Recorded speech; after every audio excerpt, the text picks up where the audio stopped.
नढाट्नु। उसले भन्यो ठिकै छ गुरु, यो म आजदेखि म सत्य बोल्छु।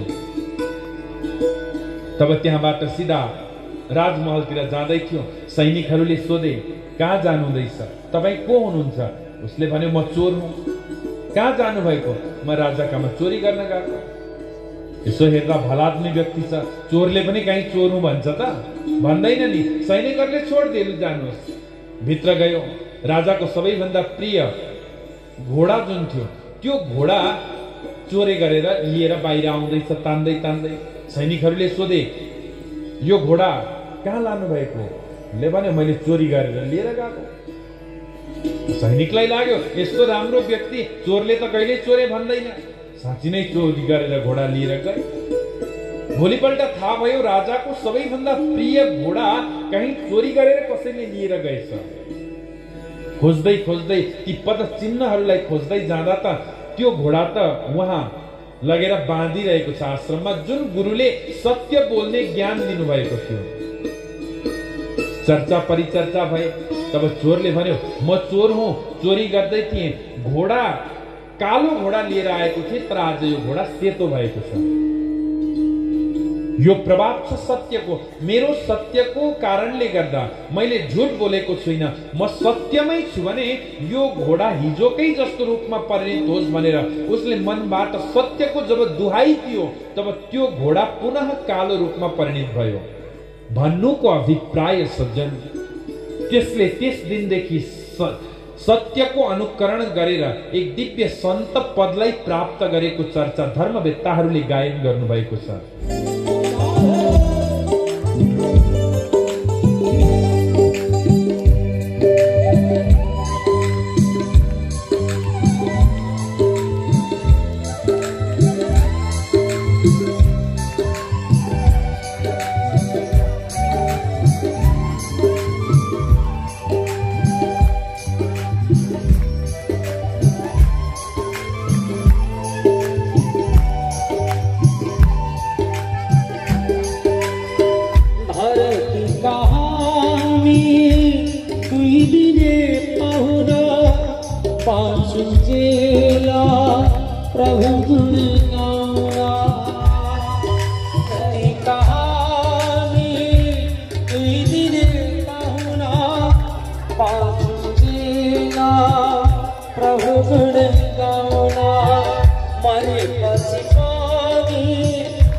जोत्दै गरेको हलको गोरु बुढो भएपछि त्यागिदिन्छ।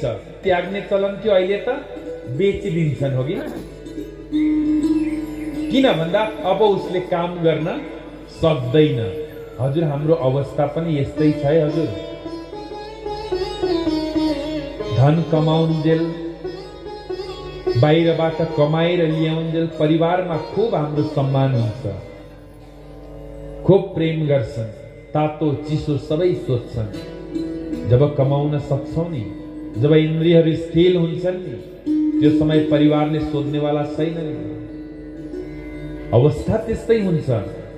वृद्धावस्थाले शरीर पनि दुर्लभ भयो, दुर्बल बन्यो, सुन्दर रूप पनि कुरूप रूपमा परिणत बन्न पुग्यो।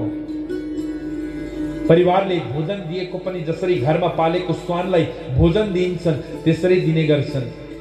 त्यो समयमा कण्ठबाट बोल्न चाहँदा चाहँदै पनि कण्ठे घुरघुरायते, कण्ठमा घुरघुर आवाज मात्रै आउँछ, शब्द आउँदैन। त्यो समयलाई चिन्तन गरौँ। राम्रो संस्कार दिएका छौँ सन्ततिहरूलाई भने त यो दुःख हामीले सहनु पर्दैन। तर संस्कारदेखि विहीन सन्तति छन् भने एक दिन हजुर हामीले यो अवस्थालाई स्वीकार गर्नु पर्यो।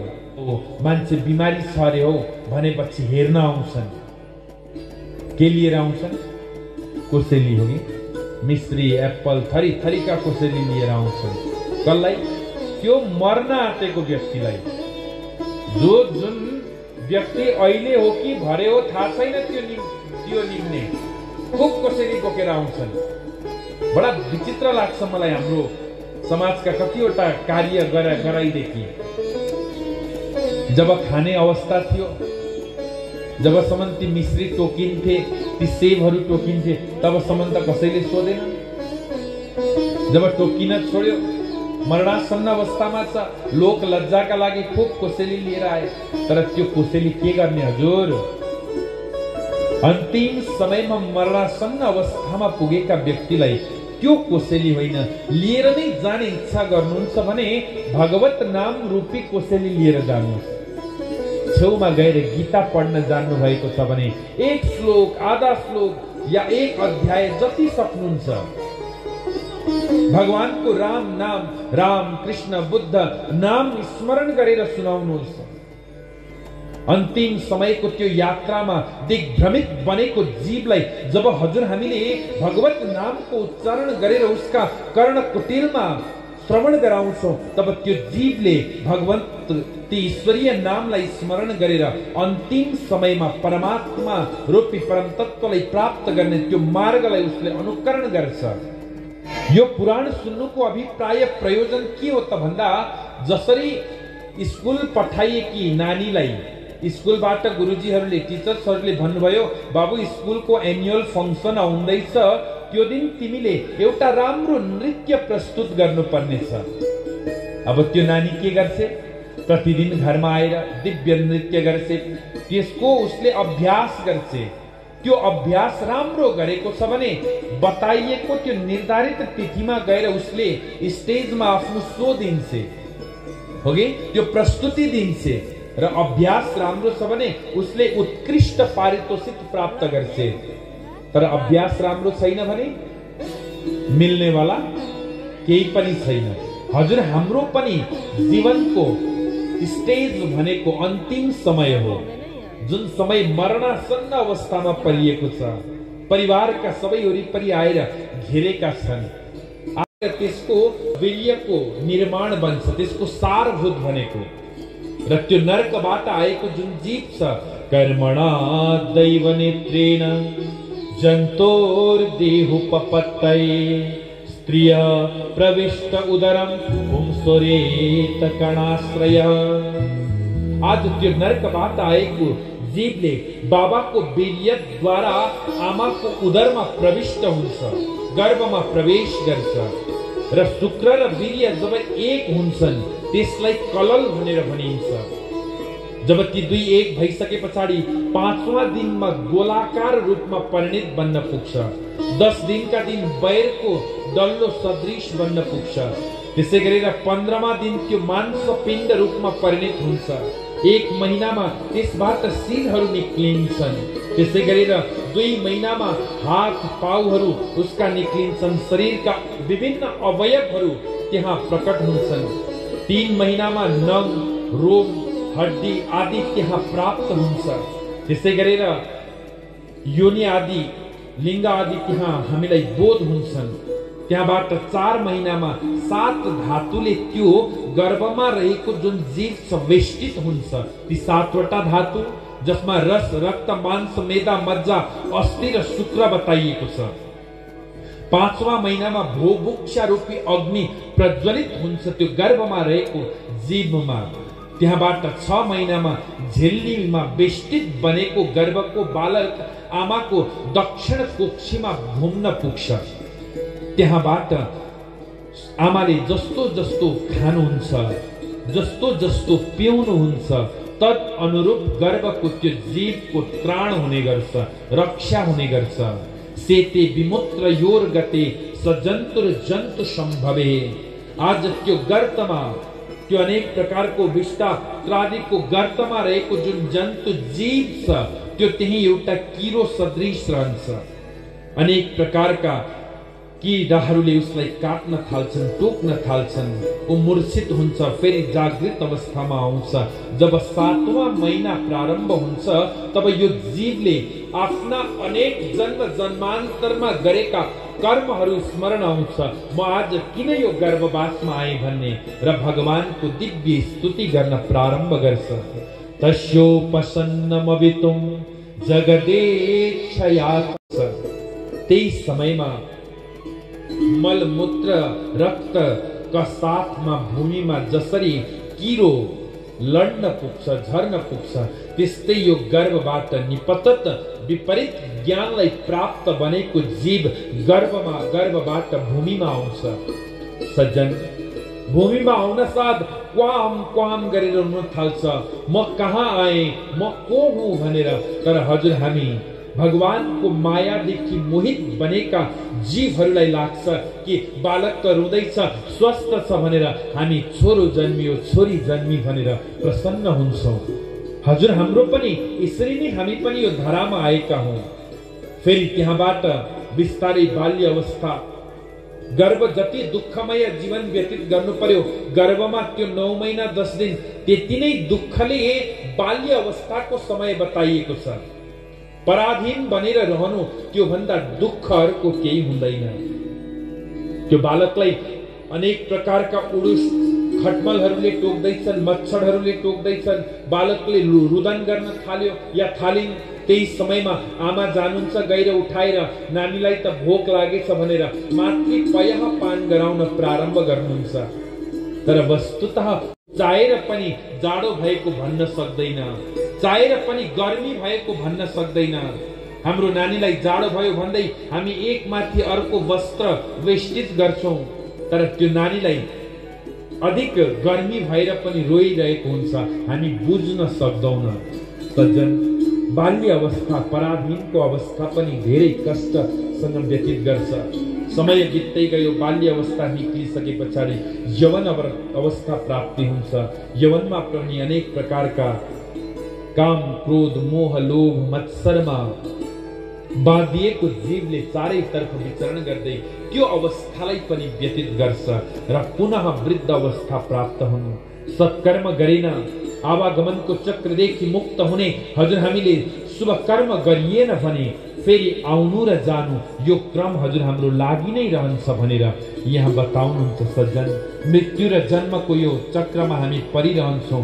त्यसर्थ यो आउनु र जानुको चक्रमा नपरोस् भन्नका लागि भगवानको त्यो दिव्य भक्तिलाई अनुकरण गरेर, सत्मार्गलाई अनुकरण गरेर जीवन यापन गरियो भने फेरि हामी यो आवागमनको चक्रदेखि मुक्त भएर जान्छौँ।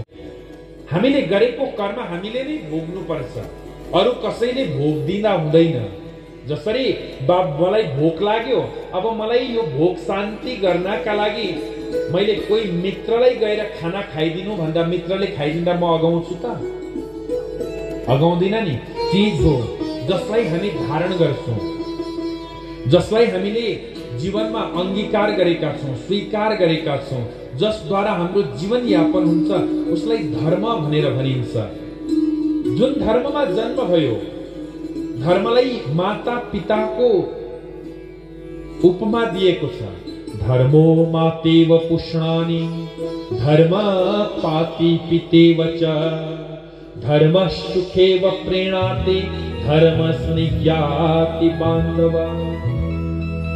हजुर हामीलाई धर्मले, माताले जस्तो हाम्रो लालन पालन पोषण गर्ने हाम्रो धर्म हो, पिताले जस्तो हजुर हाम्रो धर्मले हाम्रो रक्षा गर्नुहुन्छ, सकल इष्टमित्र बन्धु बान्धव सखाले जस्तो प्रेम र धर्मद्वारा बन्धु बान्धवले जस्तो स्नेह हामीलाई जसरी बन्धु बान्धवले गर्नुहुन्छ त्यसरी नै धर्मद्वारा पनि हजुर हामीलाई प्राप्त हुन्छ।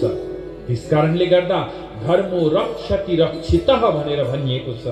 धर्मको रक्षा हजुर हामीले गर्नु पर्यो, तब मात्र हजुर हामीलाई धर्मले रक्षा गर्नुहुन्छ। गायन गरिएको छ। सज्जन, सुखार्थम सर्वभूतानां मताधर सर्वा प्रवृत्तय सुखम नास्ति बिना धर्म तस्मात् धर्म परो भव। सुख चाहन्छौं भने हजुर हामीले धर्म परक कर्म गर्नु पर्यो। जसले धर्म परक कर्म गर्यो ऊ कहिल्यै पनि दुखी हुँदैन।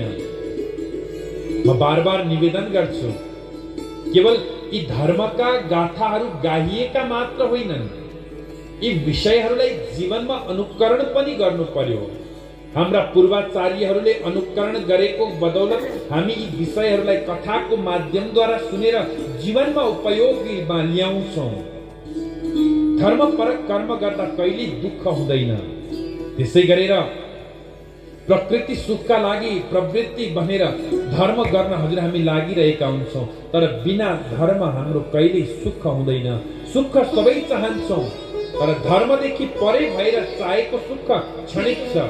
उदाहरण, कहीँ मच्छर खटमलले टोक्यो भने खुजली हुन्छ, हामी कन्याउँछौँ। केही समयलाई त मजा आउँछ हो, तर केही समयमा त्यसको परिणाम भनेको अत्यन्त जलन हुन थाल्छ, पोल्न थाल्छ। यो धर्मदेखि परेको सुख हो, जसमा केवल सुख मात्र छ, तर धर्म साथमा स्वीकार गरेको सुख।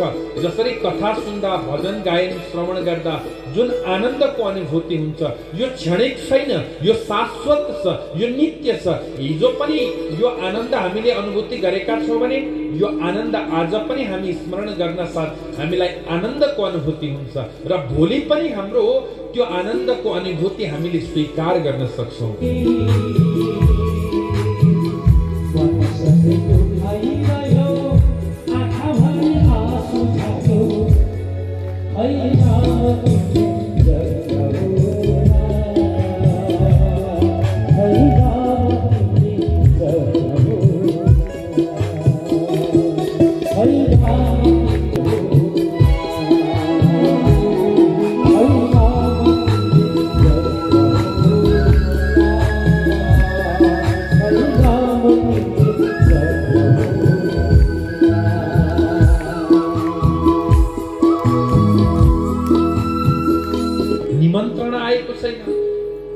ठिकै छ, तिमीहरू जाँदै गर, म केही क्षणमा आउँछु। आएर सतीले भगवान शिवलाई प्रार्थना गर्नुभयो, हे भगवान, हजुरको मेरो माइतमा भन्नु भएन, हजुरका ससुराको घरमा यज्ञको आयोजना हुँदै रहेछ। घरमा कुनै यज्ञ होस् अनि त्यहाँबाट चेलीबेटीलाई नबोलाउँ हो कि? प्रेमले भन्नुहोस् न। पूजा पाठ विवाह व्रतबन्ध यज्ञ हुँदा चेलीबेटीलाई बोलाएको छैन भने त्यो एउटा यस्तो बहाना हुन्छ चेलीबेटीका लागि जिन्दगीभरि ताना लगाउने। यो सत्य हो है हजुर। आज सती भगवान शिवलाई भन्नुहुन्छ, हे स्वामी, पिताको गृहमा यज्ञ हुँदैछ अरे, हामी जाउँ न। भगवानले भन्नुभयो, देवी, नबुलाएको ठाउँमा जानु हुँदैन। नबुलाएको ठाउँमा गइयो भने सदैव अनादर हुन्छ। अब अपमान तिरस्कार भयो भने तिमीले त्यो सहन गर्न सक्दैनौ, नजाऊ, छोड्देऊ, बोलाएको छैन। सतीले भनिन्, अनाहोत आप्यभियन्ते सौहृदं भ्रातृकेतना। हे स्वामी, मैले त सुनेकी छु नबुलाइकन पनि जाँदा हुने ठाउँहरू पनि छन् अरे। पिताको घरमा नबुलाइकन जाँदा हुन्छ। विशेष गरेर छोरीहरूले, दाजुभाइले हामीलाई त बोलाएकै छैन भन्यो भनेदेखि होइन, दाजुभाइका घरमा, पिताका घरमा नबोलाइकन पनि हजुर हामी जाँदा भयो। त्यसै गरेर गुरुका गृहमा, गुरुको आश्रममा कुनै विशेष कर्म आदि हुँदैछ, यज्ञ आदि हुँदैछ भने त्यहाँ बिना बुलाए पनि जानुपर्छ। र यसरी कहीँ सत्संग हुँदैछ, भगवानको गाथा गायन हुँदैछ भने यस्ता ठाउँमा निम्तो आउँछ र जान्छु भनेर पर्खिनु हुँदैन। कहिले विस्मृत पनि भएको हुन सक्छ, बिर्सिन सकिएको हुन्छ। ज्ञान हामीले लिने हो, त्यसर्थ आफू नै पिपासु बनेर, आफू नै प्यासा बनेर अगाडि बढियो भने जल अवश्य भेटिन्छ। कहिले पनि जल हजुर हामीलाई खोज्दै खोज्दै यो त भक्तिको प्यासा छ, यसलाई त भक्ति सुनाउनु पर्छ, ज्ञान सुनाउनु पर्छ भन्दै खोज्दै आउँदैनन्। त्यसर्थ स्वयं नै प्यासो भनेर हामी खोज्दै जानुपर्ने यी स्थानहरू छन् भनेर बताउनु भयो। सतीले यसरी जब भगवानलाई भन्नुहुन्छ, भगवान शङ्कर ध्यान अवस्थामा जानु, सती आउँछिन्, आएर भगवानलाई निवेदन गर्छिन्, प्रभु जाउँ न हामी पनि। भगवान आँखा बन्द गरेर बस्नु भएको छ। फेरि एकछिनमा सती, अब ठिकै छ हजुर जानुहुन्न भने नजानुहोस्, म चाहिँ जान्छु भनेर निक्लिएर हिँड्छिन्। फेरि दैलाको ठेलामा पुगेपछि सम्झिन्छन् आज मलाई पतिले आदेश दिनुभएको छैन। पतिको आदेश बिना म यो दैलो पार गरेर जान्न। धेरै समय यसरी आउने जाने क्रम लाग्यो। अन्ततः गत्वा मोहितः शिव मायया, भगवान शिवको मायादेखि मोहित बनेकी सती त्यहाँबाट निक्लिएर ठिकै छ हजुर जानुहुन्न भने जानुहोस्, हजुरलाई त के छ र, मेरो त माइती घर हो, कति समय भयो, बहिनीहरूसँग पनि भेटघाट छैन, आमासँग पनि भेटघाट भएको छैन, म त पिताको यज्ञ दर्शन गर्न जान्छु भनेर सती निक्लिएर लागिन्। तत्क्षण भगवानले आफ्ना सेवकहरूलाई बोलाउनु नन्दी भृङ्गीलाई बोलाएर भन्नुभयो, जाऊ सतीका जति पनि सामग्रीहरू छन् यी सबै सामग्रीहरू एकत्रित गरेर तिनीहरू लिएर जाऊ। आज जुन सती कैलाशलाई त्यागेर गएकी छिन् यी सती अब फर्किएर आउने वाली छैनन्, त्यसर्थ तिमीहरू यी सबै सामग्री लिएर जाऊ भनेर भगवान शङ्करले आदेश दिनु। सबै अनुयायीहरूले सामग्री लिएर जानु। गएर सबैभन्दा पहिला आमालाई भेटिन्। आमासँग प्रेमका कुशल क्षेमका आदान प्रदान भए विषयहरू। त्यहाँबाट पालो पिताका समक्ष जाँदा पिताले त मुख नै फर्काउनु भयो। दक्षले पुत्री आएको त्यो प्रसन्नता जाहेर गरेनन्। आज पिता स्वयं नै दुखी भए जस्तो त्यहाँ बोध हुन गयो। चारैतर्फ हेरिन्, सबैका लागि यथायोग्य स्थान निर्धारित गरिएको छ। यथायोग्य स्थान बनाएर सबैलाई भाग प्रदान गरिएको छ, तर भगवान शिवका लागि भने कुनै पनि भाग पनि छैन, स्थान पनि छैन। आज आफ्नो पतिको अनादरलाई देखेर, अवज्ञालाई देखेर, तिरस्कार अपमानलाई देखेर क्रोधित बनेकी सतीले आफ्नो पितालाई गएर सत ज्ञानोपदेश दिन प्रारम्भ गरिन्। यद्वयक्षरं नाम गिरेरितं नृणाम् सकृत् प्रसंगा दघमा सुहन्ति तत् पवित्र कीर्ति तमलंघ्य शासनम् भवानहो द्वेष्टि शिवं शिवेतरम्। हे पिता, हजुरले यो दुई अक्षरको नाम शिव नाम लाई पनि सहजताले बोध गर्न सक्नु भएन, जान्न सक्नु भएन। यी दुई अक्षरको मंगलमय नामलाई जाप गरेको प्रभावले अनेक पाप कर्म गर्न लिप्त बनेका आत्तायीहरू पनि यो भवबन्धनबाट मुक्त भएर जान्छन्। आज हजुर यिनै दुई अक्षरका लागि हजुरले भगवानसँग द्वेष गर्नुभयो। हजुरको कहिल्यै पनि कल्याण हुने छैन। द्वयम तथा ब्रह्मणि कर्म नर्क्षति। अब मैले यो जीवन स्वीकार गरेर पनि कुनै प्रयोजन छैन भनेर सतीले भन्नुभयो। म अब फर्किएर कैलाश गए भने पनि भगवानले मलाई हे दाक्षायणी, हे दक्ष पुत्री भनेर बोलाउनुहुन्छ। हजुरसँग जोडिएको यो शरीरको मलाई कुनै प्रयोजन छैन भनेर दक्षिणाभिमुख भएकी सतीले आफ्नो शरीर योगको आश्रय लिएर षट चक्रलाई भेदन गर्दै ब्रह्मरन्ध्रबाट त्यो शरीर त्यही शान्त हुन गयो र त्यो तेज पुञ्ज त्यहाँबाट कैलाश तर्फ प्रस्थान हुनु। जस्तो सतीले प्राण त्यागिन् त्यही समयमा चारैतर्फ हाहाकार हुन गयो। सबै भयभीत बने। सज्जन एक आपसमा भन्न थाले, हामीले त पहिल्यै भनेको थियो यसले शिवको अनादर गरेको छ, यसको कल्याण हुनेवाला छैन। कोही त्यहाँबाट पलायन। जति बुद्धिजीवीहरू थिए र जो आफ्नो मान सम्मानको अभिमानले दक्षको यज्ञमा उपस्थित थिए उनीहरू निर्धक्क भएर बसे।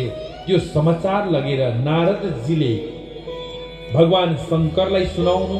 यता जति पनि भगवान शङ्करका सेवकहरू गएका थिए, यी सबै सेवकहरू सतीले प्राण त्यागिसक्दा भीषण युद्ध गर्न उद्यत बने। भृगुजी महाराजले अपहताम रक्ष उच्चारण गर्दै दक्षिणाग्निमा जब हवन गर्नुभयो, त्यहाँबाट जल्दै गरेका अगुल्टा लिएर रिभु संज्ञक नाम गरेका देवताहरू प्रकट भएर भगवान शिवका गणहरूलाई परस्त बनाएर त्यहाँबाट पठाउनु र यता भगवान शिवलाई जब नारदजीले गएर सुनाउनु भयो दक्षले सतीको देह त्यागको विषय, भगवान शिव अत्यन्त क्रोधित हुनु, भगवानले आज तृतीय नेत्र स्फुरित गर्न उद्यत बन्नु, तुरन्त आफ्नो शिरबाट एउटा जटालाई निकालेर भूमिमा जस्तो फ्याँक्नु भएको थियो, त्यहाँबाट शिव स्वरूप अर्को भगवानको अंशांश स्वरूप प्रकट हुन गयो। बोलिए वीरभद्र भगवान की। वीरभद्रले गएर भगवानलाई निवेदन गरे, हे भगवान, मलाई आदेश के छ, म के गरौँ भनेर। तब भगवानले भन्नुभयो, जाऊ तिमी गएर दक्षको यज्ञ विध्वंस गरिदेऊ भनेर आदेश दिनु। तत्क्षण यिनले अनेक सेनाहरूद्वारा सुसज्जित बनेर अनेक सैनिकहरूलाई तयार बनाएर भूत प्रेत पिशाच आदिका सैनिकहरूदेखि सुसज्जित बनेका वीरभद्र दक्षको यज्ञ विध्वंस गर्न भनेर हरिद्वारको त्यो पावन खलतर्फ प्रस्थान गरे। सज्जन, जब आज यी सैनिकहरू लिएर जाँदै थिए, ती सैनिकहरू हिँडेको त्यो उडेको धुलोलाई देखेर त्यो दक्षका यज्ञमा जति पनि विज्ञ व्यक्तिहरूको प्रतीत हुँदैछ कि प्रलय नजदीक आए जस्तो छ। अर्काले भने, होइन होइन, यस्तो लाग्दैछ गाई भर्खर भर्खर चरणबाट फर्किएर आउँदैछन्। अर्काले भने, होइन होइन, गौधुलीको त बेला भएकै छैन। यो त यस्तो प्रतीत हुँदैछ कि आज भगवान शिवको अनादर गरेको कारणले गर्दा यो दक्षको यज्ञ विध्वंस गर्न भगवान शिव स्वयं नै काल रूप बनेर आउँदै हुनुहुन्छ। समुपस्थित सज्जनले हेर्दा हेर्दै आज त्यही समय वीरभद्र त्यो स्थानमा आइपुगे। आएर सबैभन्दा पहिला यज्ञ मण्डपका अगाडि लागेका जति ध्वजाहरू थिए, ती सबै ध्वजाहरूलाई एक एक गरेर सैनिकहरूले ध्वस्त बनाइदिए र त्यहाँ जति यज्ञका पात्रहरू थिए ती पात्रहरू सबै फुटाउन थाले, तोडफोड गर्न थाले। रोजोर यज्ञ पात्राणि तथैके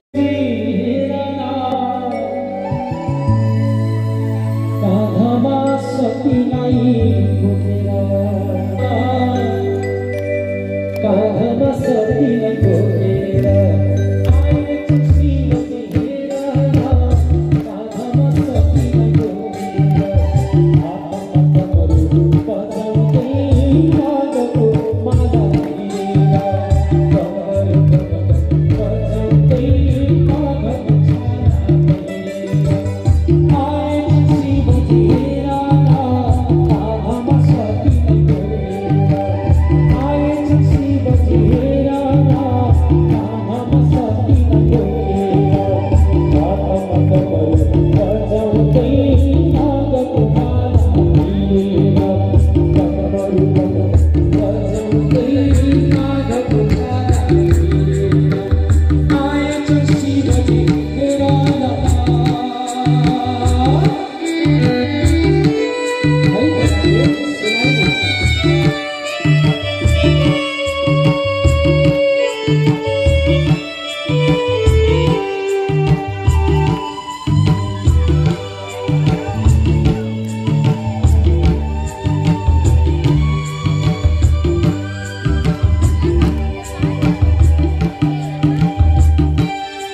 प्रत्यङ्गहरूलाई त्यहाँबाट छेदन गर्दै सिद्ध पीठ भएको चर्चाहरू हजुर हामीले स्मरण गरेका छौँ।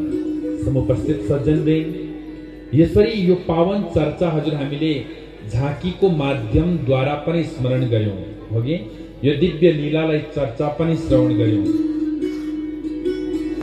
अहंकारको वशीभूत बनेको दक्षले कर्तव्य र कर्तव्यको बोध गर्न सकेन र अन्तिममा दक्षको सर्वस्व गयो। यसर्थ म निवेदन गर्छु, जीवनमा जति नै धन सम्पदा आए तापनि भगवानसँग सदैव यो प्रार्थना गरौं कि मेरो जीवनमा अहंकार कहिल्यै नआओस्। अहंकार में तीन गए धन वैभव और वंश, ना मानो तो देख लो रावण कौरव और कंस। अहंकार का वशीभूत बनेका, अहंकार के वशीभूत बनेर रावण सर्वस्व सकियो। रावणलाई म जति ठुलो अर्को कोही छैन, म जति श्रेष्ठ, म जति ज्ञानी अर्को कोही छैन, यो अहंकार थियो। विश्व विजेता कहलाउने म एकमात्र हुँ, यो अहंकार थियो। आक्रमी कोही छैन। मैले कुबलिया पेट जस्तो हात्तीलाई पनि आफ्नो बसमा गरेको छु।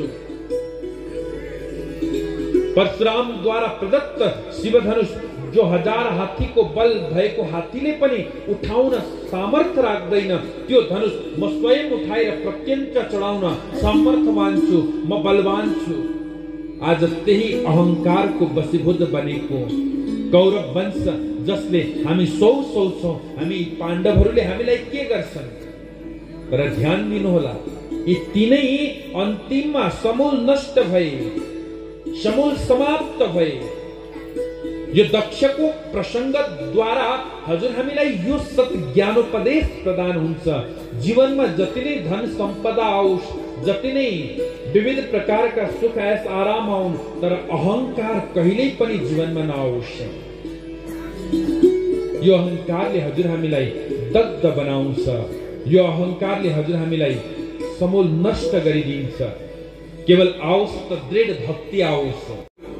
राम्रो भक्ति आयो भने हाम्रो यो भवबन्धनबाट, जीवनबाट हामी मुक्त भएर जान्छौं, मोक्ष भएर जान्छौं।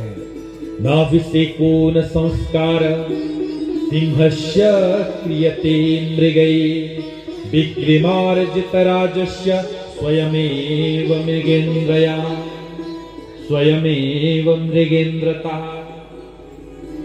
हजुर हामीले सुनेका छौं जंगलको राजा सिंह हो, तर सिंहलाई कुनै दिन फलाना फलाना जन्तुहरू भेला भएर चाहिँ आज सिंहको राज्याभिषेक छ अरे, हो कि राजाको त्यो मुकुट लगाइदिँदैछन् अरे, सुनेका छौं?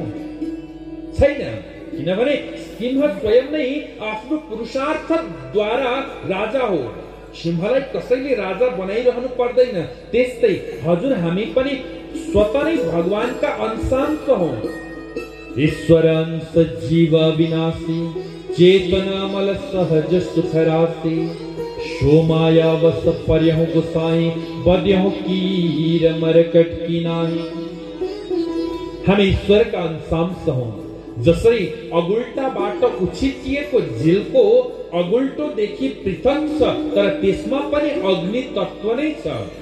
त्यस्तै हामी ईश्वरदेखि आज परे भिन्न भएका छौं, तर हजुर हामी पनि ईश्वरकै अंशांश हौं। हामी ईश्वरकै स्वरूप हौं। आज हजुर हामी आएका छौं यो कर्म भूमिमा कर्म भोग गर्न। भोलि हामीले गएर ईश्वरलाई नै प्राप्त गर्नुपर्छ। जसरी एउटा मदारीले वानरलाई नचाउन, सुगालाई नचाउनका लागि एउटा डोरी, एउटा डमरू लिएर हिँड्छ, हो कि डमरू जस्तो जस्तो डमरू बज्छ त्यस्तै त्यस्तै त्यो बाँदरले नृत्य गर्न थाल्छ। ध्यान दिनुहोला, हामी पनि ईश्वरका वानर हौं। हाम्रो मदारी ईश्वर हुनुहुन्छ। जब परमात्मा रूपी मदारीले, भगवान रूपी मदारीले समय रूपी डमरू बजाउनुहुन्छ, तब यो जीव रूपी बानर यहाँ नाच्नु पर्ने हुन्छ। समयभन्दा ठुलो बलवान कोही छैन हजुर। राजालाई रंक बनाउँछ। त्यसकारण समय यस्तो हो, हिजो हामी रङ्क थियौं, आज राजा बनेका छौं। आज राजा छौं भनेर अहंकार कहिले नआओस्। भोलि रङ्क बन्न पनि देर लाग्दैन। यो समयको बलवत्ता हो, हामी समयको अधीनमा छौं। त्यसर्थ हामी मनुष्य भएर यो धरामा जन्म स्वीकार गर्यौं, चेतनशील प्राणी बनेर आयौं। अब हामीले गर्नुपर्ने कर्तव्य भनेको भक्तिको आश्रय बनेर भक्तिलाई स्वीकार गरेर जीवन यापन गर्नुपर्ने रहेछ। भक्ति भन्दा श्रेष्ठ अन्य विषयहरू रहेन रहेछ। परमार्थको पथलाई काम लाग्ने भन्ने विषय बोध गर्यौं। सज्जनवृन्द, जुन दिन हामी यो धरालाई छोडेर जान्छौं, यो घर हाम्रो घर होइन है हजुर। यहाँ भएका कोही पनि आफ्ना होइनन्, छोराछोरी पनि आफ्ना होइनन्। कसै बाबा होइनन् नि होगी? कोही हो थिए भने त पत्नी पनि आफ्नी होइनन्, कोही थिए भने त हामीसँग जान्थे होला नि त। छोरो त्यो पनि आफ्नो हुन्छ कसरी आगो लगाइदिने, छोरी त्यो पनि आफ्नी हुन्छ कसरी पानी समाइदिने, बन्धु बान्धव आफ्ना हुन्छन् कसरी स्मशान पुर्याइदिने, पत्नी त्यो पनि आफ्नी हुन्छ कसरी अन्तिममा साथ छोड्दिने। केवल पत्नी मात्र होइन, पति त्यो पनि आफ्नो हुन्छ कसरी अन्तिममा साथ छोड्दिने। हेर्नुहोस् त को रहेछ? छोरो। त्यही छोरा छोरीका लागि खाई नखाई जीवन यापन गर्यो, अनेक कष्ट सहेर दुःख सहेर आफूले खाई नखाई पेटमा पटुकी बाँधेर पनि मेरा छोरा छोरी भोको नरहुन् भनेर कर्म गरियो। तर अन्तिममा ती छोरा छोरी पनि आफ्ना होइन रहेछन्। अन्तिम जब यो प्राण निक्लिएर जान्छ, शरीर रहन्छ, सज्जन, यो शरीरलाई जलाउने बेलामा कोही दुश्मन आउँदैन है आगो लगाउन। सबैभन्दा आफ्नो नजदिकको पुत्र भनिन्छ, त्यही पुत्रले आएर आगो दिन्छ, आगो लगाउँछ। आफ्नो थियो भने त त्यसले होगी। छोरी भनियो, ती छोरीले 20, 21, 22 वर्ष पर्यन्त मेरो घर, मेरो परिवार, मेरो जमिन, मेरो फुलबारी, मेरो आँगन, मेरो प्रकोष्ठ भनेर सर्वस्व आफ्नो प्रभुत्व जमाएकी त्यो घरमा एउटा याचक बनेर आउँछ, मलाई कन्यार्थी छोरी दिनुहोस् भन्दै। केवल पानी समाएको भरमा आफ्नो प्राण सदृश प्यारी छोरीलाई अर्को परायका साथमा पठाइदिनु पर्छ। सज्जन, आफ्नी छोरी थी भने त आफूसँगै रहन्थी होला नि, होइन? छोरी पनि आफ्नी होइन रहेछन्। त्यसो भए बन्धु बान्धव त आफ्ना होला होइन हजुर? बन्धु बान्धव पनि हामीलाई लिएर श्मशानसम्म मात्रै जान्छन्। कहिले निक्लिएर जाउँ हतार लागिरहेको हुन्छ। हाम्रो अस्तित्व यो प्राण रहन्जेल मात्रै छ हजुर। जुन दिन प्राण निक्लियो, यो बुढालाई लगेर आगो झोसिसक्दा जल्दै गरेको आगा पनि भर्सक निभाउने तरिकाले मट्टी दिँदै त्यहाँबाट पलायन हुन्छन्, लाग्छन् बाटो। त्यसो भए पत्नी त आफ्नी होली, सात जन्म साथ निभाऊ भनेर आएका होइन हजुर। पत्नी पनि आफ्नी होइनन्। पत्नी आफ्नी थिइन् भने त हामीसँगै जान्थिन्। आजसम्म यस्तो कहीँ उदाहरण छैन, तिमी बेगर त म बाँच्नै सक्दिन भन्नेहरू पनि कोही साथमा गएका छैनन् हजुर। त्यसकारणले स्मरण रहोस्, स्वकृत कर्मको भोक्ता स्वयं नै हो र हामीले यो लोकलाई पनि सुधार्नु पर्छ र परलोकलाई पनि सुधार्नु पर्छ। यस्तो कर्म गर्न हामी आएका हौं। सत्कर्म, पुण्य कर्म, राम्रो परोपकारको कर्म गर्न आएका हौं। सबैभन्दा पहिला आफूलाई सुधारौं, गाउँ सुधारौं, राज्य सुधारौं र एक दिन हामीले हाम्रो देशलाई सुधार्नु पर्छ। हामी आफू स्वयं सुध्रियौं भने मेरो घर स्वतः सुध्रिन्छ। जुन दिन मेरो घर सुध्रिन्छ त्यो दिन मेरा छिमेकीहरू सुध्रिन्छन्। जुन दिन मेरा छिमेकीहरू सुध्रिन्छन् त्यो दिन मेरो गाउँ सुध्रिन्छ र जुन दिन गाउँ सुध्रिन्छ त्यो दिन मेरो राज्य सुध्रिन्छ। यो आज चापागाई परिवारद्वारा समायोजित सप्ताह व्यापी ज्ञान यज्ञको द्वितीय दिवसको यो पावन बेलामा हजुर हामी दिव्य चर्चालाई स्मरण गर्दैछौं। आज यस चापागाई परिवारका पितृहरू पनि मुक्त कण्ठले आफ्ना सन्ततिहरूले गरेको यो शुभ कर्मको भूरी प्रशंसा गायन गरिरहेका होलान्। हाम्रो कुलमा पनि यस्ता सत संस्कारी सन्ततिहरू आएर आज यो दिव्य हाम्रा निमित्त आयोजना गरे।